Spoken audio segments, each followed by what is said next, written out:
Aparte de la atractiva y enigmática historia de los dinosaurios, seguramente ningún otro animal trae a nuestra mente con tanta claridad el significado de la palabra extinción como lo hace el dodo.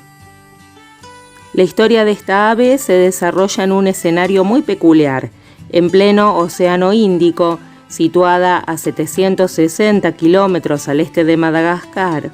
Se encuentra el conjunto de las antiguamente denominadas Islas Mascareñas, de la cual Mauricio es la segunda en importancia. Muy cerca se encuentran las Islas Rodríguez, Reunión, Agalega y San Brandon. Esta es solamente un conjunto de islotes deshabitados que sirven en la actualidad de refugio a pescadores y explotadores de guano.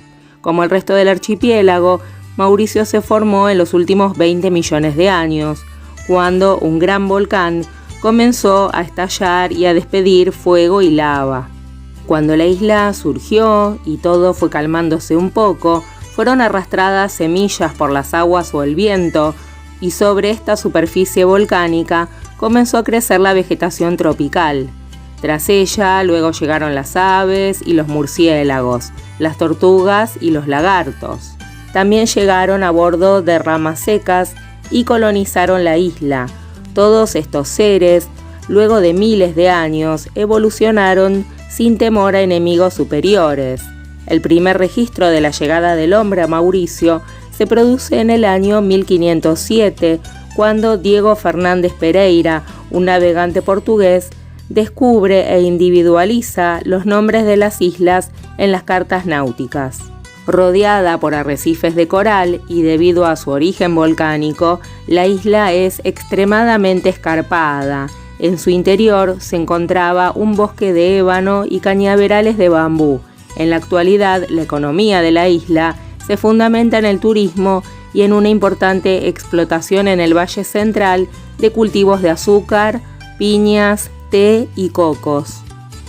En este escenario es donde aparece el dodo y algunos otros animales como el loro negro grande o la tortuga gigante de Mauricio.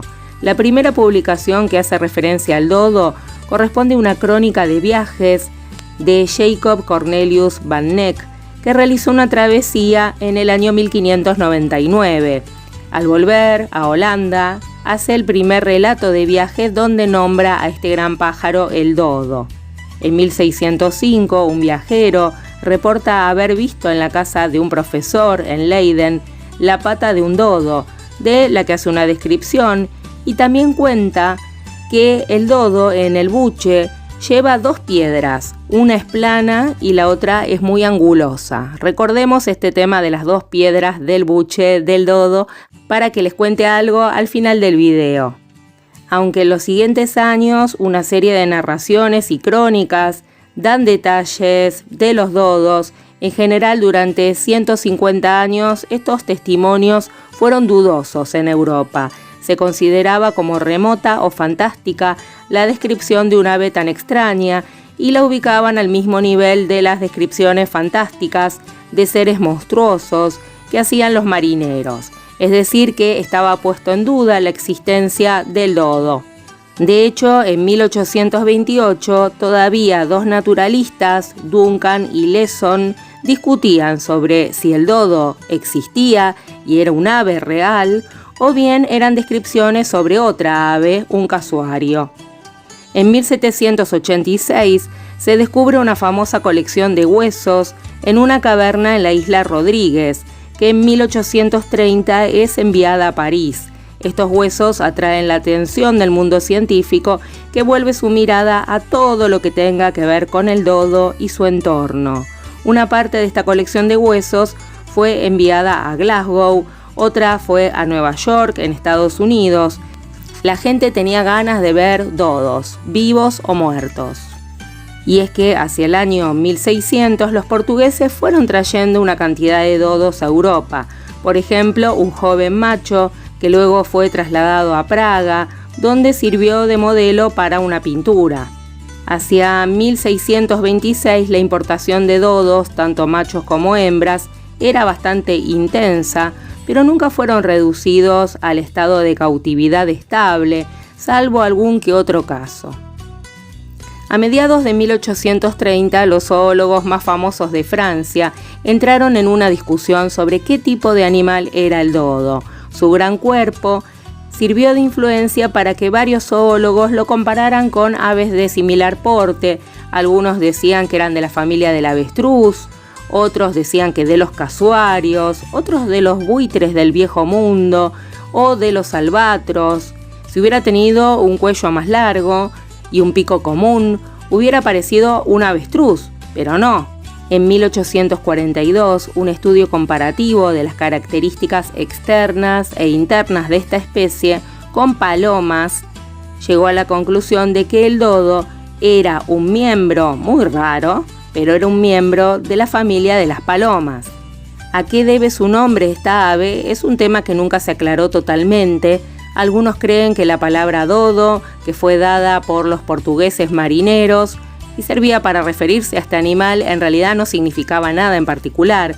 Otros dicen que sería el tipo de canto, como algunas palomas o lechuzas que hacen un gutural do, do. Y bueno, dodo vendría de eso, del canto del dodo. Otros aseguran que deriva de la palabra francesa duodo, que significa tonto, es decir, ave tonta, ave torpe. Un relato de Henry Neville dice: en tierra encontramos un tipo de ave del aspecto de un ganso, muy pesado y gordo, que a causa de su peso no puede volar. No hemos tenido dificultad para matarlo y que nos sirva de alimento. El dodo tiene reputación de ser bueno como alimento, pero a los estómagos delicados, la grasa del estómago puede resultar ofensiva y no tiene ningún tipo de nutrición. En otros relatos hay referencias a la abundancia de carne que proveían estos animales al leer que una tripulación entera, para economizar, se alimentaba con 3 o 4 dodos. En definitiva, no se podría asegurar si la carne del dodo era rica o fea, pero queda atestiguado que los marinos que visitaban la isla capturaban a estos animales pensando más en el portento que en el alimento. La fecha de extinción del dodo de Mauricio puede fijarse con algún grado de exactitud. A Benjamin Harry, que en 1681 viajó a las Islas Mauricio, allí pasó el invierno y en la enumeración de productos de la isla se menciona dodos, cuya carne es muy dura. También se hace referencia a que había muchos cerdos silvestres.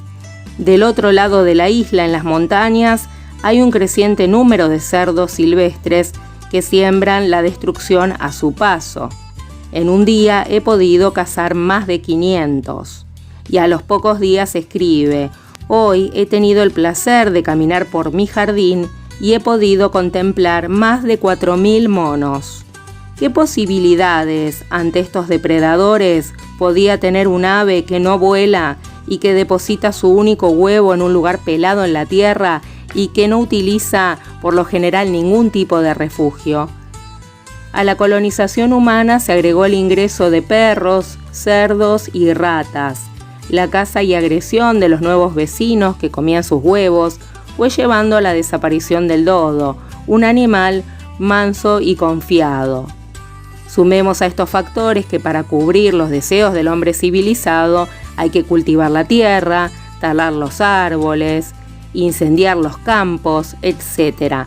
A las fuertes modificaciones ambientales hay que agregar la importante presión de caza por parte de colonos y marinos que, aunque no significara un elemento muy nutritivo, la carne del dodo le significaba un alimento para un viaje largo de mar. La eliminación del dodo fue completa hacia el año 1693. Podemos inferir esto ante el testimonio negativo de su presencia del investigador Jacques Leguat, que durante su estadía de un año en la isla no menciona en ninguna de sus listas de aves al dodo ni a nada que lo refiera. Todo lo que resta de esta ave se limita a 2 cabezas, una pata y varios esqueletos depositados en los museos de Europa y Norteamérica. Aún 2 siglos más tarde de su desaparición, el dodo continúa dándonos lecciones. En 1973, el ornitólogo Stanley Temple de la Universidad de Nueva York, que trabajaba en la preservación de los loros negros, y el cernícalo de Mauricio, logró realizar un notable descubrimiento. Comprobó que del hermoso árbol de Calvaria, de los cuales solamente quedaban en la isla 13 ejemplares de más de 300 años, tenían una extraordinaria relación con el dodo. A pesar de su edad, las calvarias producían todos los años semillas aparentemente fértiles, aunque ninguna germinaba. El investigador llegó a la conclusión de que no lo hacían desde el siglo XVII, cuando se extinguió el dodo, ya que los guijarros que se encontraban en el buche de esta ave eran los que erosionaban la cáscara de la semilla, y sin este proceso no podían germinar. Les dio de comer estas semillas a pavos que tienen el mismo sistema digestivo y recuperó 10 ejemplares jóvenes que germinaron normalmente. Probablemente estas fueron las primeras calvarias que germinaron en 300 años. Aún es muy poco lo que hemos podido desentrañar sobre las relaciones ecológicas de los seres que comparten este mundo con nosotros, pero hay bastantes pruebas de que la desaparición de una especie desencadena una serie de problemas ambientales que no estamos capacitados para evaluar con precisión. Estamos en el siglo XXI, la humanidad está atravesando un periodo muy utilitario en su relación con la naturaleza y con los recursos naturales.